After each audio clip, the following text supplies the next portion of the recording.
Why was salt so important in the Bible? Not gold, not silver, not diamonds, salt. And before this video ends, you'll understand why something so simple carried such deep meaning. Because this wasn't random. And maybe people still miss the message today. In Matthew chapter 5, verse 13, Jesus said, "You are the salt of the earth." Now pause there for a moment. Why salt? Out of everything Jesus could have compared people to, why choose salt? Why not something more impressive? Something more valuable? Something more powerful looking? Because at first glance, salt seems ordinary. Small, common, easy to overlook. But maybe that was the point. You see, in ancient times, salt was extremely valuable. Not mainly because of flavor, but because it preserved things. Before refrigerators existed, salt stopped food from decaying quickly. Without salt, things spoiled fast. Meat rotted. Food became unusable. Salt slowed corruption. Salt preserved what would otherwise decay. Now think about that carefully. Maybe this wasn't only physical. Maybe Jesus was pointing towards something spiritual. Because salt represented preservation, purity, consistency, lasting value. And maybe that's exactly why it appears repeatedly throughout Scripture. Not because it looked powerful, but because of what it quietly did. Salt worked silently. It didn't demand attention. It simply preserved what mattered. Think about how deep that is. Because the most important things in life often work quietly too. Truth, wisdom, character, integrity, faith. They don't always look dramatic, but they preserve people from decay. And maybe that's why this message matters even more today. Because we live in a world obsessed with trends.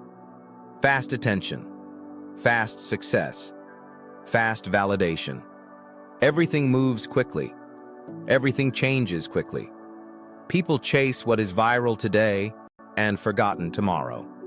But salt reminds us of something completely different. Lasting value. Not temporary attention. Not empty popularity. Something deeper. Something that remains. But here's the strange part. Salt is usually only noticed when it's missing. Think about that. Nobody talks about salt during a good meal. But the moment it's absent, everybody notices. Suddenly something feels incomplete.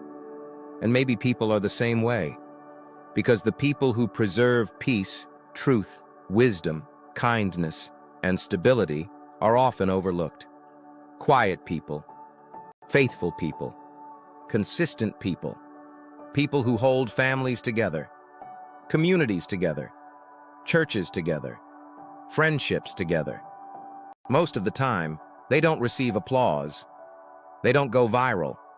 People rarely notice their value until they're gone. And maybe that's exactly what Jesus meant. Because being salt was never about being loud. It was about preserving what matters.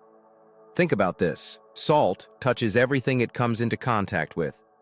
It changes environments quietly. And maybe real influence works the same way.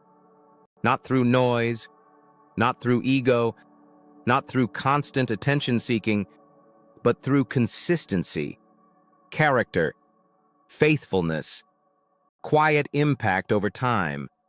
That's the kind of influence that lasts. So now ask yourself honestly, what are you preserving today? Are you preserving peace or spreading chaos? Preserving truth or following trends? Preserving faith or losing conviction every time culture changes? Because maybe the world doesn't need more noise. Maybe it needs more salt. More people willing to quietly protect what truly matters. So the real question is not, why salt? The real question is, what are we preserving today? Because whatever stops decay becomes valuable. And whatever preserves truth becomes rare. If this message made you think differently, take 5 seconds right now. subscribe to the channel, like this video, share this with someone who needs this reminder today, and follow Grace Unseen for more hidden biblical truths, deep spiritual revelations, and powerful life lessons people often overlook. Comment, salt. If you stayed till the end,